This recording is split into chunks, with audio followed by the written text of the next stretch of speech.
mas-uuliin isugu jira heer deegaan iyo heer gobol ayaa soo kormeeray tuulooyin ka tirsan degmada Elel iyo Dhanaan ee gobolka Shabeelle iyo uu hurgalay xaaladda dadka iyo dunyada. Wasiirka xafiiska maareyntii khataraha masiibooyinka deegaanka ay ku helinaya qaar kamid ah mas-uuliin heer deegaana iyo gudoomiyaha gobolka Shabeelle ayaa soo eegay goobaha ay abaaruhu saameeyeen ee degmooyinkaasi. Mudane Axmed Yaasiin Sheekh Ibraahin ee wasiirka xafiiska maareyntii khataraha masiibooyinka deegaanka oo warbaahinta deegaanka la hadlay ayaa sheegay in socdaalkani daarna darsidda baaxadda abaartan leedahay ayna ku soo mareen goobo kala duwan iyadoo bulshada tuulooyinkaasi deganna laga dhageystay xaaladooda iyo sida ay u helaan gurmadka xukuumadda wado iyo hawlaha degmooyinka ka socda. saaka waxaan magaalada Goday waxaan kula yeelanay guddiga abaaraha ee gobolka. guddigaas runtii shaqooyin badan qabtay.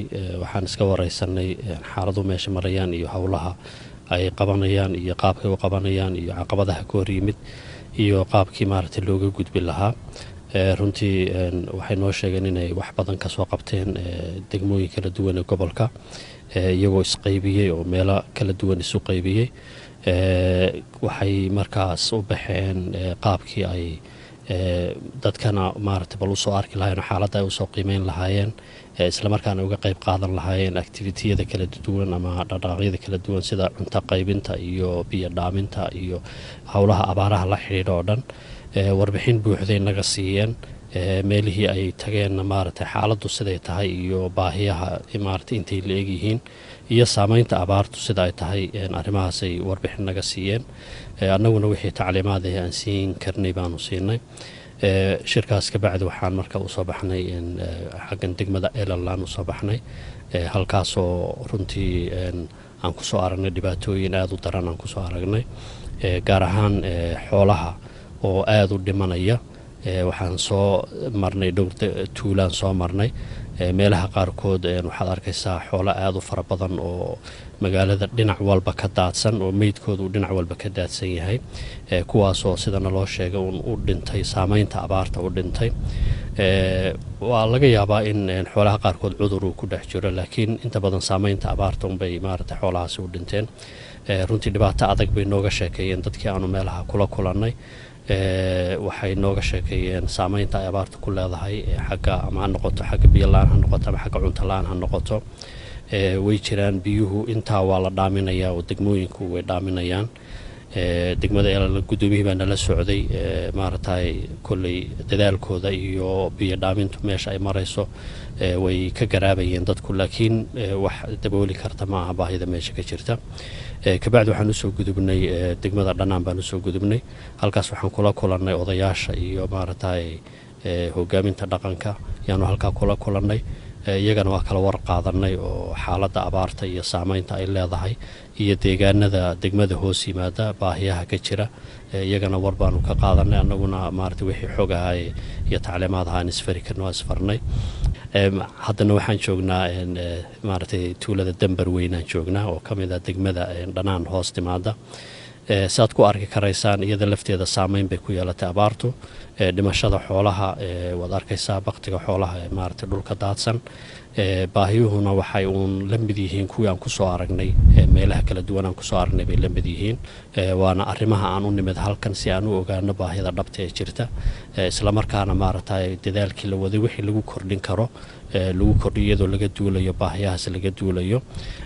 waanan dhaqdhaqaaq ay dowladdu maaragtay samayn doonto oo hogaaminta dowladdu inay u kala baxdo deegaanada kala duwan inay u kala baxdo inay soo aragto dadka inay la soo qaybsato maaragtay dhibaatooyinka haysta inay la soo qaybsato. taasi waa qorshe maaragtay jira weeye oo ay dowladdu qaadatay. haddana waxaa ka soo baxay magaalada Jigjiga tiimam kala duwan oo gobolada dalka oo dhan u baxay oo iyaguna sidan oo kale maaragtay u soo assessment ama qiimeyn ugu soo samayn doona baahida jirta iyo saameynta abaartu leedahay isla markaana wixii dhaqdhaqaaqi ka jira degmooyinka qayb ka qaadan doona haddii Ilaahay yiraahdo. ugu dambeyn gudoomiyaasha labada degmo Elel iyo Dhanaan ayaa sheegay in ka degmahan ay si wanaagsan u wadaan ka jawaabida gurmadka kala duwan ee la gaarsiinayo bulshada inkastoo baaxadda abaartani ballaarantay haddana weli ma jiro dad wax u noqday marka dunyada oo ay saameysay laga yimaado. runtii degmadu inta badan waxay ahayd xoolo dhaqato. xoolo dhaqatada ay ahaydna boqolkiiba 50 xoolihii waxa la dhihi karaa way dhaafeen oo xoolihii way dhamaadeen. degmadu resourcegeeda biyaha ama biyaheedu wuxuu ku tiirsanaa cirka oo waxay biyaha ay heli jirtay waxay ahayd biyihii cirka oo markuu roobku da'o ama meelaha ma garanaysaa ceel dheer maadaama lahayn ceel biyoodyada waxay ka heli jirtay biyaha roobka labada sano ee u dambeysay hadda roob maadaama du'in runtii biyo la'aan aad u ballaaran baa ka jirta degmadu ma laha wax ceel dheer ma laha havardham waaweyn ma laha ila biyoodyo kalena ma laha marka hadda biyo dhaan ayaan almost ka wadnaa muddo 3 bilood ee u dambeysay hadda xoolihii ilaa 40% way boqolkiiba 40 way baxeen hadda wixii kalena wax ku daba jiro weeyaan bulshadii ku tiirsanayna waqtu hadda tuulooyinka iyo magaalooyinka soo ururaya iyagoo xoolihii ka dhamaadeen waxaa si dheeraad ah degmada dhanaan gaar ugu sii ahaa oo kulay anagu aan leenahay baahidu way kaga duwan tahay xitaa abaaraha kale dhanka biyo la'aanta degmada dhan 23 tuulo ka kooban tahay 23 tuulo waa biyo la'aan hal boyad baan haysanoo kii degmada